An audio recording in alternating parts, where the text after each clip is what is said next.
Ọ̀kan lára ìṣòro tí ó ń da ilẹ̀ Yorùbá láàmú, wọ́n ti fẹ́ wá ọ̀nà àbáyọ sí o, tó sì jẹ́ pé nínú oṣù kọkànlá tá à ń wò lọ́ọ̀kán yìí, ó ní wọ́n fẹ́ wá ojútùú sí ìṣòro náà tí ọ̀pọ̀ èèyàn gbàgbọ́ pé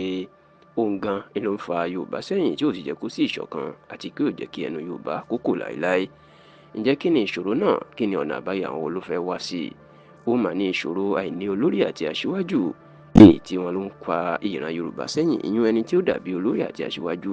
tó jẹ́ pé Yorùbá yóò lè máa ké sí bí ọ̀rọ̀ bá ṣe bí ọ̀rọ̀ láti yanjú ẹ̀ àti láti wá ojútùú. Ẹ rántí pé tẹ́lẹ̀ gbajúgbajà akọni olóṣèlú ni olóògbé Jeremiah Oyeniyi Ọbáfẹ́mi Awólọ́wọ̀, ó ní gbogbo ọmọ Yorùbá gbà gẹ́gẹ́ bí aṣíwájú wọn. Ṣùgbọ́n látìgbà tó ti kú, tí àwọn tó tún gba ipò náà lẹ́yìn ẹ̀ bíi olóògbé Michael Ajasin àti àwọn bíi olóyè Ibrahim Adésànyà tó ti jáde láyé, ní ipò olórí Yorùbá ló ti ṣòfò tí kò sí ẹni tí ó lè tẹsẹ̀ bọ bàtà náà mọ́. Àtìgbà náà làwọn ọmọ Yorùbá ti ń sọ pé àìní adarí àti aṣíwájú ni ló máa ń kó ìyà jẹ Yorùbá. Ṣùgbọ́n wọ́n ti fẹ́ fi òpin sí eléyìí o, wọ́n sì ti fẹ́ wá ọ̀nà àbáyọ sí i. Ǹjẹ́ báwo náà ṣe fẹ́ wá ọ̀nà àbáyọ? Ẹgbẹ́ kan tó jẹ́ ẹgbẹ́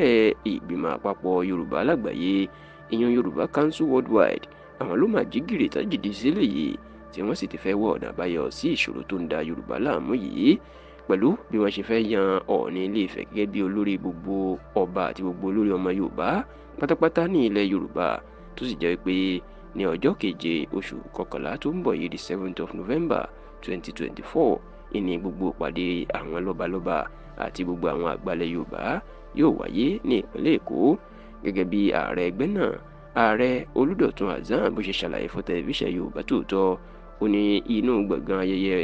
The Monarch Event Hall tó wà ní agbègbè Ìkàtẹ́, èyí tó jẹ́ họ́ọ̀lù ọba Saheed Adémọ́lá Ẹlẹ́gùṣì, ó ní ìpàdé yìí yóò ti wáyé. Bẹ́ẹ̀ ló jẹ́ kó di mọ̀ pé